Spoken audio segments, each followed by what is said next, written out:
someone claim to be God? Well, your problem is not a lack of imagination. Also, your problem is not accepting without doubt everything that's told to you. So I appreciate your disposition in those two respects. Your problem is believing hypotheses without evidence and against the evidence. See, the problem with the hypothesis that there exists at least one person who creates something out of nothing is you don't have any evidence for it. What would the evidence be? You would have to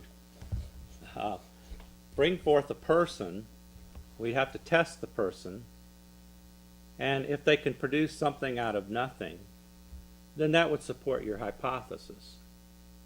But when we do test persons, and we can test up to 6 or 7 billion of them, not a single one of those persons is able to produce something out of nothing. So it's sort of like you're claiming that there's a pink elephant in nature. Well, we can go look at all the elephants in nature. We can go look at all the pink things in nature. We can create what's called a 2x2 table and determine how many pink things are elephants and how many elephants are pink. And you know what we come up with? A big fat 0.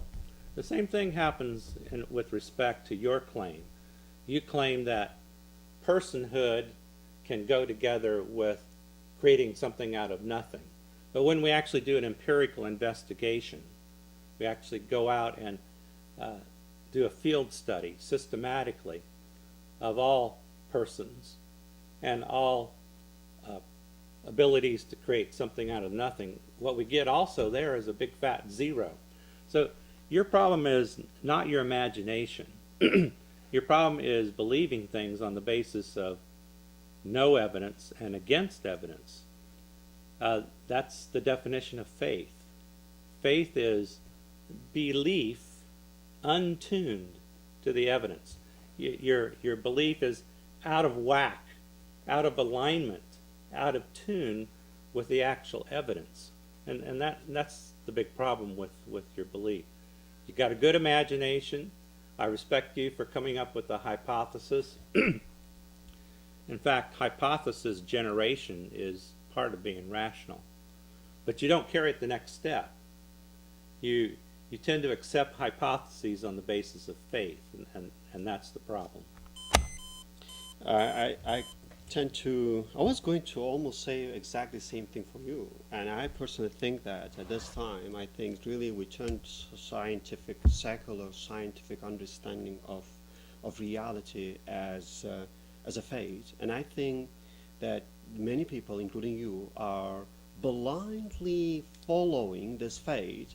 And that's why I call it scientism or scientific realism. It's very common now. And I think, unfortunately, scientific knowledge should enlighten people and help them to get close to the reality.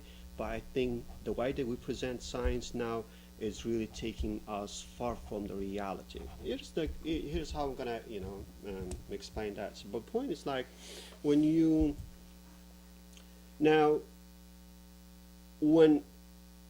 I look around, and if I want to really see evidence for a supreme being, then the question for me that I need to, I need to basically,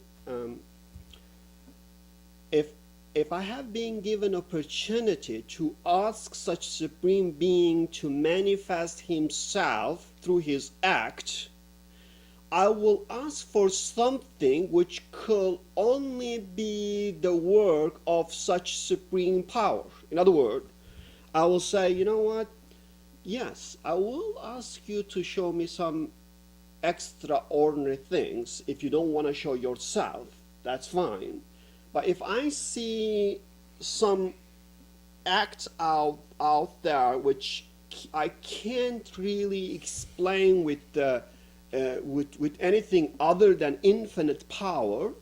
And since I know rationally there could be only one infinite power, I will certainly say that this must be your act or your work. So that's why I think that we can only know God, if you really want to know God, through his works. Because we talked before that we can know through his words and his works, or we can directly see God. So since we rule out the option of seeing God, I think we can only understand God through his works. Now, the point is that how can we really, well, would you ask from God to make himself known to you? And I think that's really important. If you let me know what you will ask from God, if God is listening you right now, and if you really want to ask God to do something to convince you that he is here, that he is acting in the universe, what will be your request from God? Just tell me. Well, you started out with talking about science making blindly following faith. That's a very general claim, and you asked that we be more specific earlier, so I would say that you need to be more specific here. I gave you a very specific example where your belief is not based on evidence, it's based on faith. So if you're going to make accusations against science, you've got to do the same thing. This idea of infinite power, I don't know why you keep talking about infinite power. Even if there were a creator of our universe, it would not require infinite power. The amount of power in the amount of matter and energy in the universe, and the matter and the properties of the particles in the universe, that's an exhibition of finite power.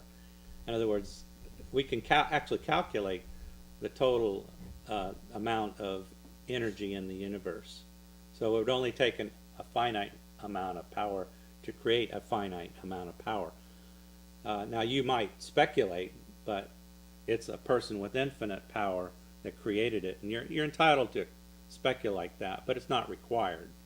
In fact, a creator is not required at all. But you still haven't, well, let me just say this. You asked me, well, what would I ask of God? Well, what I ask of you is to bring forth the person you call God, since you and he seem to be good friends, or you claim that you're a good friend of his, and bring him here today, and let's ask him to create an alligator here, a baby alligator on the table. And if you're able to do that, he's able to do that, then we might say he is a person who can create something out of nothing. That would be evidence to support your claim. But see, there is no evidence to support your claim. There's never been an instance demonstrated where any person has created something out of nothing. And therefore your hypothesis, while imaginative, is certainly not supported by evidence. In fact, there's evidence against it. It's about 7 billion pieces of evidence against it. So that's what I would ask you to do.